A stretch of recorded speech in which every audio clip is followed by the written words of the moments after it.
आज का जो हमारा टॉपिक है वो है स्ट्रेस इनकॉन्टिनेंस या यूरिनरी इनकॉन्टिनेंस। अच्छा, ये चीजें आहिस्ता आहिस्ता तरतीब से मैं आपको बताऊंगा ताकि आप लोगों को पता चले कि इसमें क्या क्या चीजें होती हैं।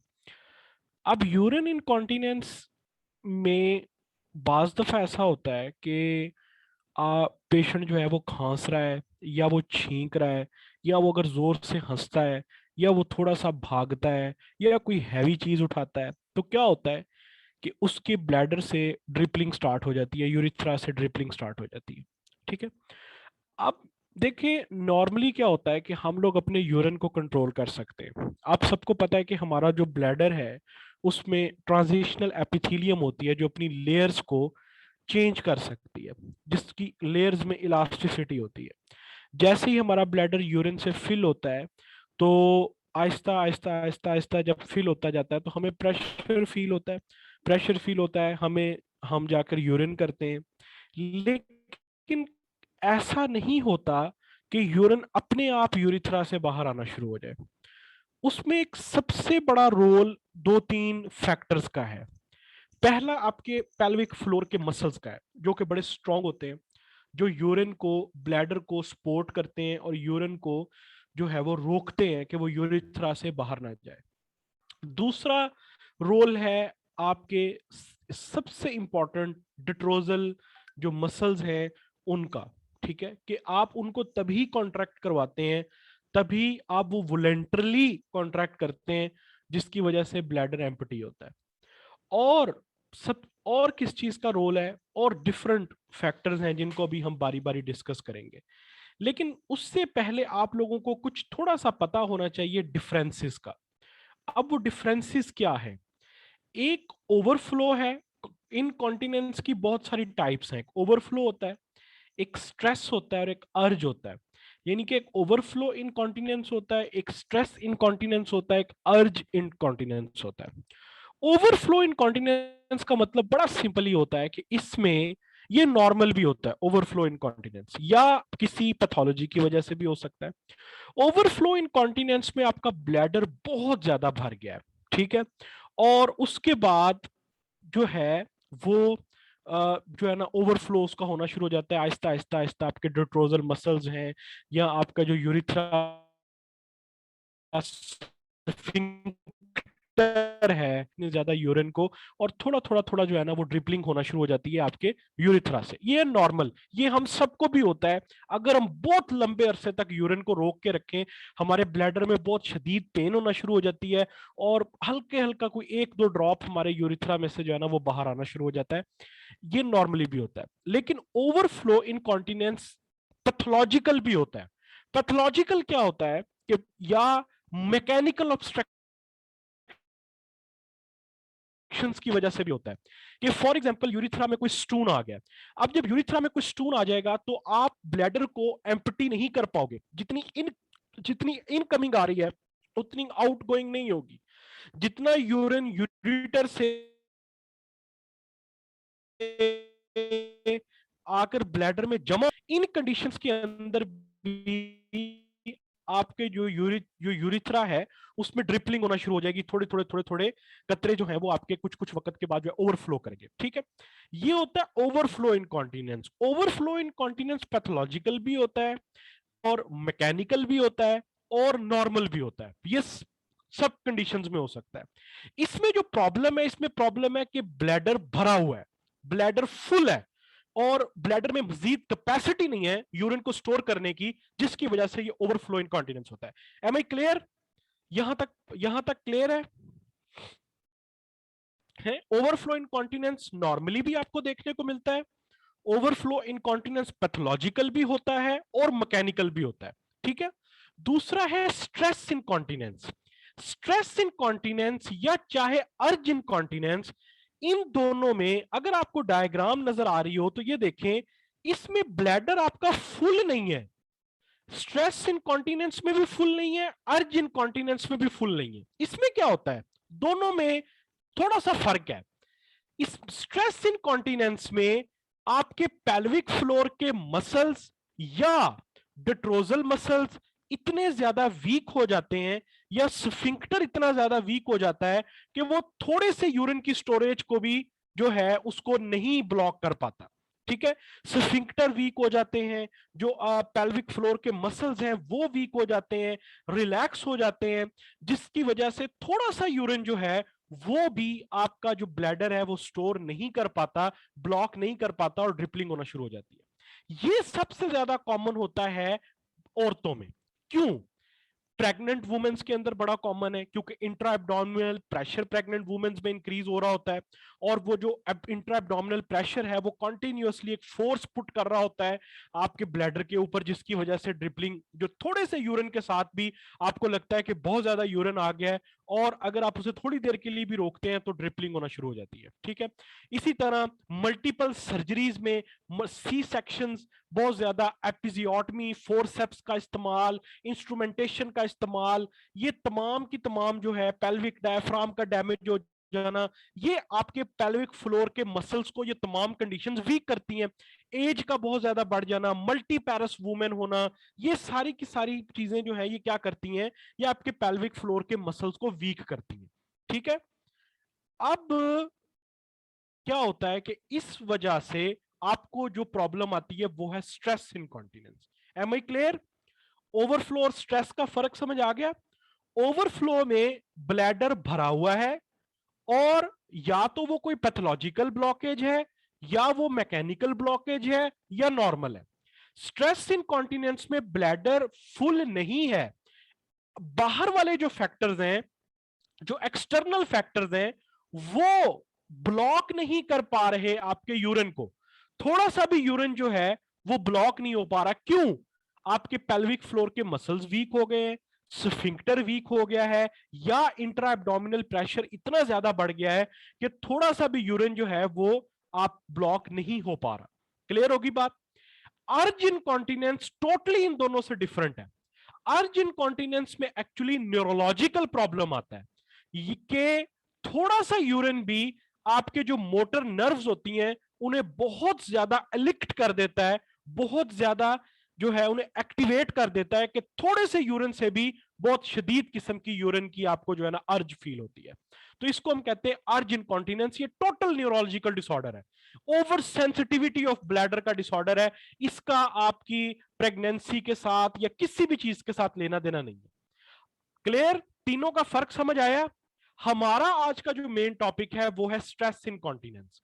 मेन तीनों का फर्क समझ आया? पहले ओवरफ्लो का, स्ट्रेस का और अर्ज का।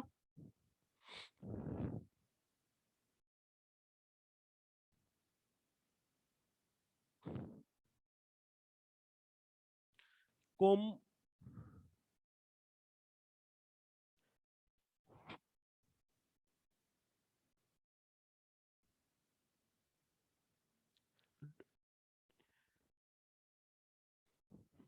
मैंने अब तब तक नहीं बोलना जब तक मुझे ना सबका, मैं नहीं रिपीट कर रहा यूसुफ। जब मैंने आपसे ओवरफ्लो पढ़ाते वक्त पूछा कि आपको समझ आया है, तब आप क्यों नहीं बोले? मैं नहीं बिल्कुल भी मरियम आपके सवाल का जवाब दे रहा।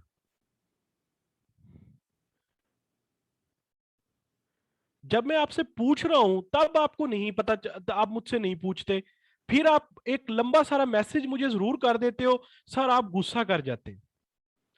अगर आप लोग अपने सेंसेस में हो ना, तो आपको इतना पता हो कम से कम कि मैं कोई भी टॉपिक पढ़ाने के बाद, एक छोटा सा कॉन्सेप्ट पढ़ाने के बाद भी मैं फौरन पूछता हूं कि भाई आपको समझ आ गई है, और उस वक्त जो क्वेश्चन उसके मुताबिक होता है मैं फौरन जवाब देता हूं। अब मैं ओवरफ्लो भी पढ़ा गया हूं, मैं स्ट्रेस भी पढ़ा गया हूं, मैं अर्ज भी पढ़ा गया हूं। मैंने ओवरफ्लो में भी पूछा कि समझ आई, मैंने स्ट्रेस में भी पूछा कि समझ आई, मैंने अर्ज में भी पूछा कि समझ आई, और जब मैं तीनों पढ़ा गया हूं तो मुझे क्वेश्चन किया जा रहा है ओवरफ्लो पैथोलॉजिकल कैसे हो सकता है?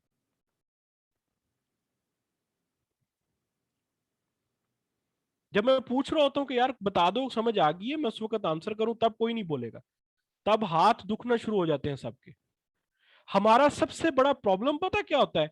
हमें अपने हर सवाल का जवाब चाहिए, लेकिन हमने टीचर के साथ कोऑर्डिनेट नहीं करना। टीचर हमसे जितना मर्जी वो बोलता रहे, जितना मर्जी वो बकवास करता रहे, उसको हमने नहीं सुनना। ठीक है, उसके सवाल का जवाब देते हुए कि हमें समझ आ गई या नहीं आई, हमें शर्म महसूस होती है, हमारा म्यार गिर जाता है। लेकिन अगर टीचर कोई हमें जवाब नहीं देता तो फिर हमें बड़ी हमारी ईगो को ठेस पहुंचती है कि यार ये मैंने क्वेश्चन किया था, इन्होंने मुझे क्वेश्चन नहीं दिया, मेडिकल ग्लोब वाले फलाने टमकाने, ऐसे ये वो दो चार गालियां भी साथ मिला के दे देते हैं। ठीक है जी। ओवरफ्लो, स्ट्रेस और अर्ज। ओवरफ्लो इनकॉन्टिनेंस, स्ट्रेस इनकॉन्टिनेंस और अर्ज इनकॉन्टिनेंस। ठीक है।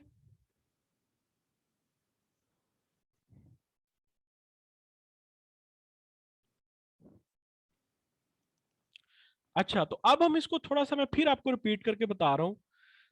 ओवरफ्लो में ब्लैडर आपका फुल है, ठीक है।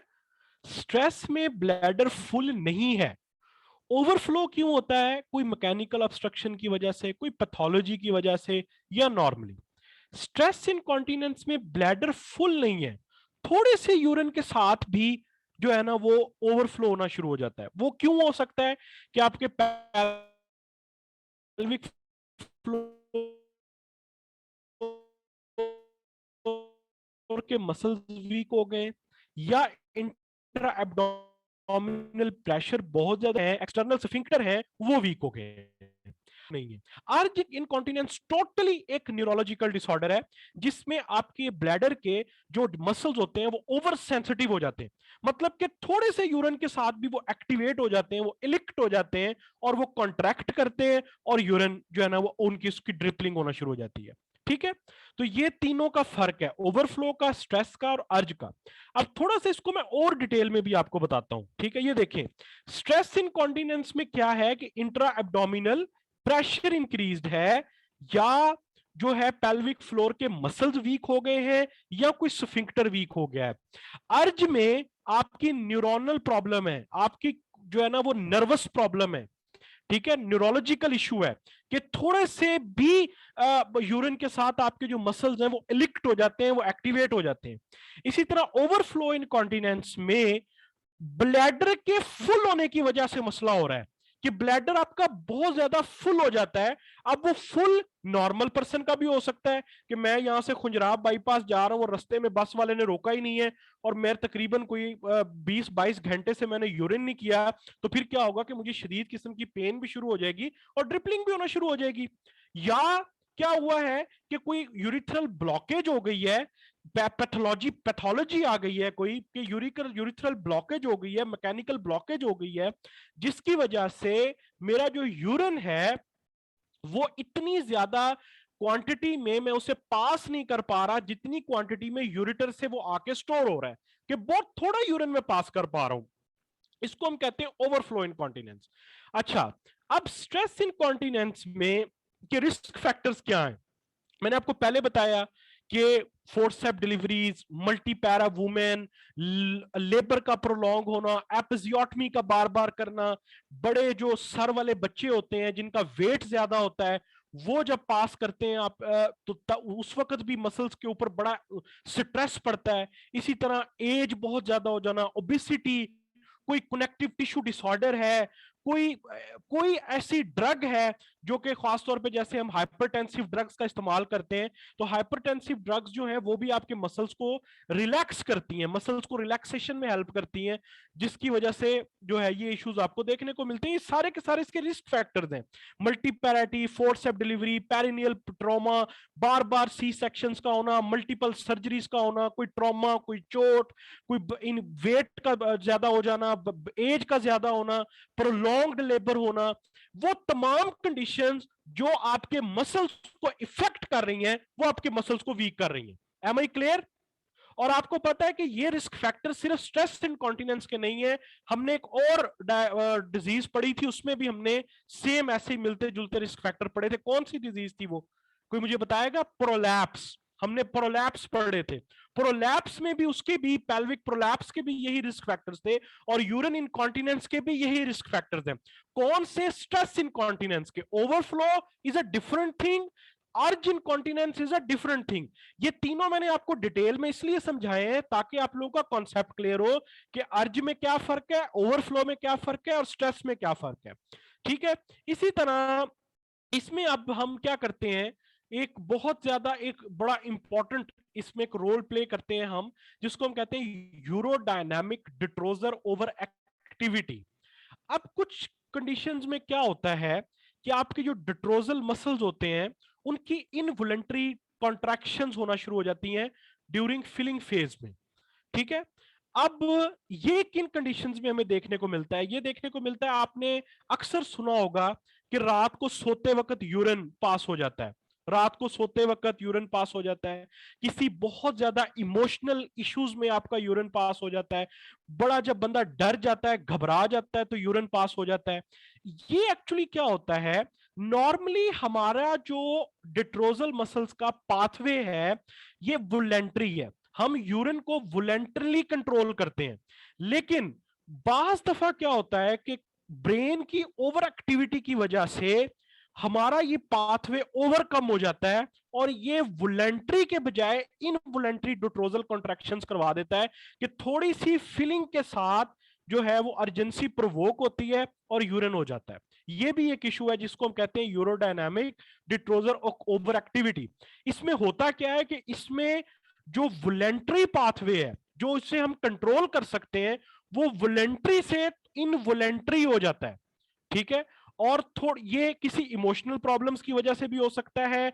ये बाज लोगों को सोते वक्त नींद में जब पैरासिम्पैथेटिक नर्वस सिस्टम उनका बहुत ज्यादा हाई होता है उसमें भी ये प्रॉब्लम देखने को मिलती है। किसी इमोशनल इश्यूज के अंदर, इमोशनल प्रॉब्लम्स में भी ये देखने को मिलता है कि इसमें जो इनवोलेंट्री सिस्टम है वो वोलेंट्री के ऊपर हावी हो जाता है और अपने आप डिट्रोजल मसल्स कॉन्ट्रैक्ट कर जाते हैं जिसकी वजह से यूरिन पास कर जाता है। इसको हम कहते हैं यूरो डायनामिक डिट्रोजर ओवर एक्टिविटी। इसको भी आपने ध्यान में रखना है। अच्छा, अब इन सारी कंडीशंस को जो यूरोडायनामिक डिट्रोजर एक्टिविटी है इसके क्या रिस्क फैक्टर्स हैं? यूरो डिट्रोजर ओवर एक्टिविटी के जो रिस्क फैक्टर्स हैं, यानी कि जो अपने आप यूरिन पास हो जाता है, अपने आप जो डिट्रोजल मसल्स हैं उनकी इनवोलेंट्री जो है मूवमेंट्स होना शुरू हो जाती है, उसमें चाइल्डहुड वेट वेटिंग, जो बच्चे छोटे होते हैं उनका रात को बहुत ज्यादा वो यूरिन करते हैं, उनमें ये इश्यूज बड़े होते भी आपको देखने को मिलता है। ओबीस पेशेंट्स में ये इशू देखने को मिलता है, स्मोकिंग वालों में, कोई सर्जरी बहुत हुई है या हिस्ट्रेक्टमी के पेशेंट्स के अंदर आपको डिट्रोजर ओवर एक्टिविटी का इशू आपको देखने को मिलता है। Am I clear? ये सारे कॉन्सेप्ट्स क्लियर हैं? अर्ज इनकॉन्टिनेंस क्या होता है, ओवरफ्लो इनकॉन्टिनेंस क्या होता है, स्ट्रेस इनकॉन्टिनेंस क्या होता है, डिट्रोजर ओवर एक्टिविटी क्या है, उन स्ट्रेस इनकॉन्टिनेंस के रिस्क फैक्टर्स क्या है और डिट्रोजर ओवर एक्टिविटी के रिस्क फैक्टर्स क्या है? यहां तक क्लियर है? ठीक है, अब आगे चलते हैं। इन्वेस्टिगेशन हम इसकी कैसे करते हैं? देखो डॉक्टर साहब, पहली बात तो ये कि इसमें डिफरेंट टेस्ट हैं। इस आपने अपनी बुक आप खोल लेंगे 10 टीचर, तो उसमें बड़ा सारा एक चार्ट आपको देखने को मिलेगा कि हम उसकी एक डायरी मेंटेन करते हैं कि उसने कब यूरिन किया, कितने ml यूरिन किया, किस वक्त यूरिन किया, कितनी देर के बाद उसको यूरिन आता है, कितने मिनट का ड्यूरेशन होता है, वो बिल्कुल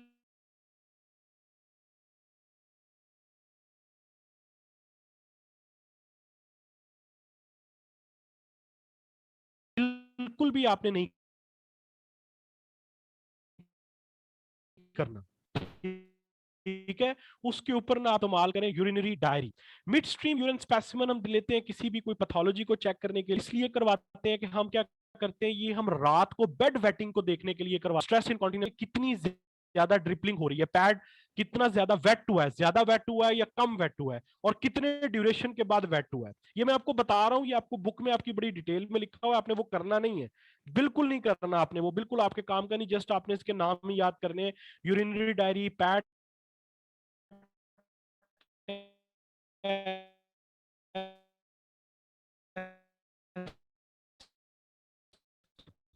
इसी तरह यूरोफ्लो को मैं इसकी शक्ल दिखाता हूं तो आपको समझ आएगा। ये देखें, ये है यूरोफ्लोमीट्री। इस फ्लो रेट कैलकुलेट करते हैं कि यूरिन का फ्लो रेट क्या है। ये ज्यादातर हम मैकेनिकल ऑब्स्ट्रक्शंस के अंदर ये टेस्ट करवाते हैं यूरिन का फ्लो चेक करने के लिए कि फ्लो कैसा है। जाहिर सी बात है कि अगर यूरिथ्रा बिल्कुल बिल्कुल जो है ओपन होगा तो फ्लो रेट भी ज्यादा होगा और यूरिन का स्ट्रीम भी दूर तक जाएगा। लेकिन लेकिन लेकिन जो है आपका अगर मैकेनिकल ऑब्स्ट्रक्शन, डॉक्टर साहब ये वो सैनिटरी पैड की मैं बात नहीं कर रहा, ये स्पेशल पैड्स होते हैं जो हम चेक करते हैं यूरिन के लिए ना, this is not, we are not talking about sanitary pad, ठीक है। अच्छा जी, तो यूरिन फ्लो रेट को चेक करने के लिए ये हम मैकेनिकल ऑब्स्ट्रक्शंस के अंदर डायग्नोस्टिक प्रोसीजर में हम देखते हैं कि यूरिन का फ्लो कितना है, फ्लो रेट क्या है, स्ट्रीम कहां तक जा रही है, ये उसकी मैकेनिकल ऑब्स्ट्रक्शंस में यूरोफ्लोमेट्री करते हैं। एक एक टेस्ट में आपको थोड़ा थोड़ा बता रहा हूं, हालांकि इनकी डिटेल आपको करने की जरूरत नहीं है। एक और टेस्ट होता है आईवी यूरोग्राफी। आईवी यूरोग्राफी में हम लोग इसका एक किस्म का रेडियोलॉजिकल स्टडी करते हैं, ये भी मैकेनिकल ऑब्स्ट्रक्शंस को देखने के लिए करते हैं कि कहीं का कोई मैकेनिकल ऑब्स्ट्रक्शन तो नहीं है, कहीं किसी जगह पर कोई स्टीनोसिस तो नहीं हुई हुई, कोई स्टून तो नहीं फंसा हुआ।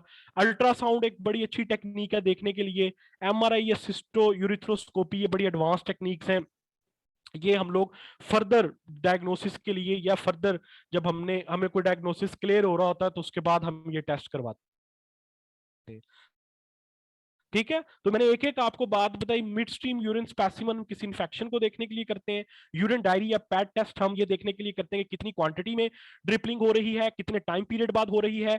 ये यूरोफ्लोमीट्री से हमें मैकेनिकल ऑब्स्ट्रक्शन का अंदाजा होता है, और यूरोफ्लोमीट्री से हमें यह भी अंदाजा होता है कि मैकेनिकल ऑब्स्ट्रक्शन ज्यादा हो रही है या कम हो रही है वक्त के साथ साथ। Am I clear? ये हम इन्वेस्टिगेशंस हैं। नहीं नहीं, यूरिथ्रल स्टोन्स की वजह से, ठीक है, यूरिथ्रल स्टोन्स की वजह से। रेनल स्टोन अगर हो गया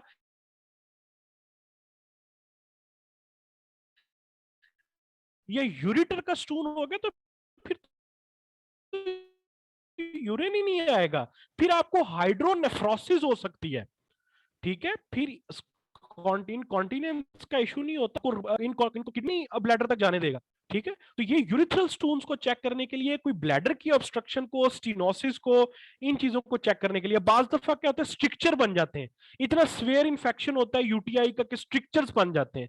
अब वो स्ट्रिक्चर्स भी क्या करते हैं, वो भी आपको यूरिन को नहीं पास होने देते सही से, जिसकी वजह से ओवरफ्लो आपको इनकॉन्टिनेंस देखने को मिलती है। क्लियर अहमद साहब? ठीक है जी। अच्छा, अब हमारे पास टेस्ट क्या है, हमारे पास मेडिकेशन क्या है, ट्रीटमेंट क्या है।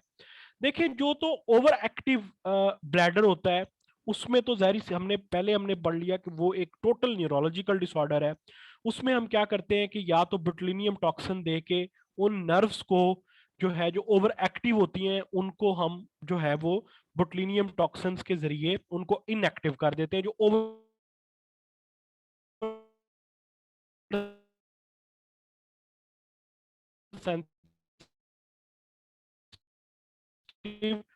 रिसेप्टर्स होते हैं या ओवर सेंसिटिव नर्व, जस्ट आप नेम या को आप कैसे ट्रीट करते हैं। देखें, मैंने आपको पहले बताया कि स्ट्रेस इनकॉन्टिनेंस जो है वो फीमेल में कॉमन है, और ज्यादातर तब होती है जब पेल्विक फ्लोर के मसल्स वीक हो जाते हैं। एक तो इंट्रा एब्डोमिनल प्रेशर रेस कर रहा है और पेल्विक फ्लोर के मसल्स वीक हो रहे हैं। इसके लिए कुछ फिजियोथेरेपिकल एक्सरसाइजेज होती हैं, फिजियोथेरेपी करते हैं, वो भी बिल्कुल अपनी जगह है। लेकिन फिजियोथेरेपी एक्सरसाइज होती है, कुछ ब्लैडर एक्सरसाइजेज होती हैं जो हम पेशेंट को करवाते हैं, हम जिससे बहुत फर्क पड़ता है स्ट्रेस इनकॉन्टिनेंस में। पेल्विक फ्लोर मसल ट्रेनिंग्स होती हैं, पेल्विक फ्लोर एक्सरसाइजेज होती हैं, फिजियोथेरेपिकल एक्सरसाइजेज होती हैं जो हम करवाते हैं। लेकिन एट द एंड अगर वो ना कंट्रोल हो रहा हो, इसकी कोई मेडिकेशन नहीं है, कोई दवाई नहीं है कि आप वो दवाई खाएंगे तो आप ठीक हो जाएंगे। या तो फिजियोथेरेपी है या सर्जिकल अप्रोच है। फिजियोथेरेपी से फर्क पड़ता है, बिल्कुल पेशेंट बेहतरी की तरफ जाता है। लेकिन अगर अर्ली केसेस में पता चल जाए, अर्ली जब जब उसको स्ट्रेस कॉन्टिनेंस स्टार्ट हुई है तब पता चल जाए, नॉर्मली पेशेंट को बहुत देर बाद पता चलता है, वो एक दो कतरों का उसको पता ही नहीं चलता। तो फिर होती है सर्जिकल अप्रोच। सर्जिकल अप्रोच में दो मेन हमारी अप्रोचेज होती हैं, एक होती है कॉल्पो सस्पेंशन और दूसरी होती है transvaginal tension free vaginal tape, transvaginal tape या tension free vaginal tape. Colpo suspension में हम क्या करते हैं, कॉल्पो सस्पेंशन में मैं आपको डायग्राम दिखाता हूं तो आप लोगों को पता चलेगा कि कॉल्पो सस्पेंशन में क्या करते हैं। ये देखें, हम क्या करते हैं, इस डायग्राम की तरफ जरा आप फोकस करें तो हम प्यूबिक सिम्फिसिस के साथ, ये देखें आपका प्यूबिक सिम्फिसिस है, प्यूबिक बोन है, प्यूबिक बोन के साथ हम क्या करते हैं, सुचर्स लगा देते हैं, जो कि आपकी लोअर एब्डोमिनल ऑर्गन्स जो होते हैं ना, उनसे हम सपोर्ट देते हैं सुचर्स लगा के। ये देखें क्या करते हैं, फॉर एग्जांपल जैसे ये एक ऑपरेट आप लोग देख रहे हैं, इसमें उसने क्या किया है कि उसने विजाइना की जो वॉल है उसको थोड़ा सा सुचर्स के साथ आपकी जो यूरिथ्रा है उसके साथ लगा दिया है, मतलब यूरिथ्रा को सपोर्ट दी है विजाइना के थ्रू। अगर इसी डायग्राम को आप थोड़ा सा इस तरफ देखें तो आपको मजीद समझ आएगी कि ये देखें दोनों तरफ से सुचर किया है और विजाइना की वॉल के साथ यूरिथ्रा को जो है पीछे से सपोर्ट दी है। ये बिल्कुल सेम ऐसे किया है कि जैसे कोई पाइप होता है और आप उसके साथ कोई क्लिप लगा देते हैं, कोई पीछे से कोई क्लिप लगा देते हैं और उस पाइप का ल्यूमन थोड़ा सा तंग हो जाता है, थोड़ा सा उसे सपोर्ट मिल जाती है। तो ये कॉल्फो सस्पेंशन टेक्निक्स हम उनमें करते हैं जिनमें बिल्कुल स्फिंक्टर्स जो होते हैं वीक हो चुके होते हैं, इतने वीक हो चुके होते हैं कि थोड़ा सा यूरिन भी जो है ना वो ड्रिपल करना शुरू कर देता है, उसकी यूरिनेशन होना शुरू हो जाती है। अब क्या इस टेक्निक से 100% पेशेंट ठीक हो जाता है? नहीं, बिल्कुल 100% ठीक नहीं होता। इस टेक्निक से सिर्फ इतना फर्क पड़ता है कि जो थोड़े से यूरिन के साथ भी ड्रिपलिंग होना शुरू हो जाती है, थोड़ी सी यहां पर यूरिथ्रा को सपोर्ट मिल जाती है,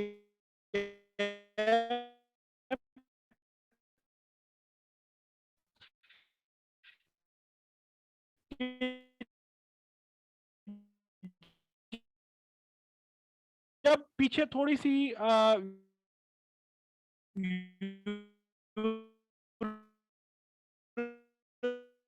जो है यहाँ पर एकमुलेट होता है, तो उससे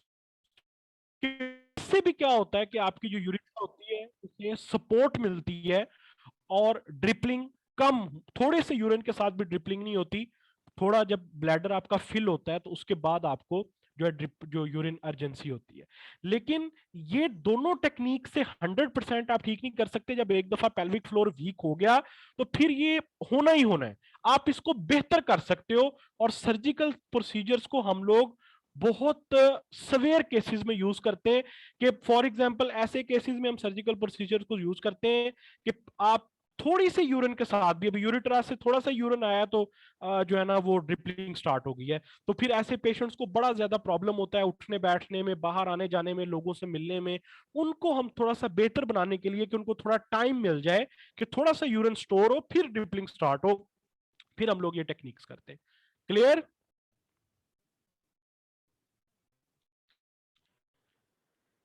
ये था जी आज का टॉपिक आपका स्ट्रेस इनकॉन्टिनेंस का। आपके बुक में बहुत ज्यादा लिखा हुआ है, आपने इतना ज्यादा नहीं करना, आपने सिर्फ यही चीजें जो मैंने बताई हैं इनके ऊपर आपने बुक से फोकस करना है। वो जो डायरी का बहुत बड़ा किया हुआ है, इतने घंटे इतने मिनट, आपने बिल्कुल वो चीज नहीं करनी।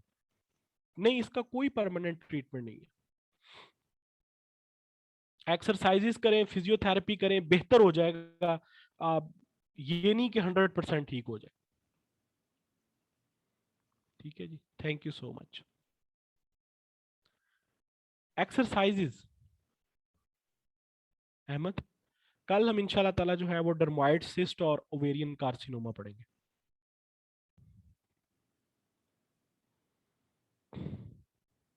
साथ साथ पढ़ते जाओ, साथ साथ पढ़ते जाओ।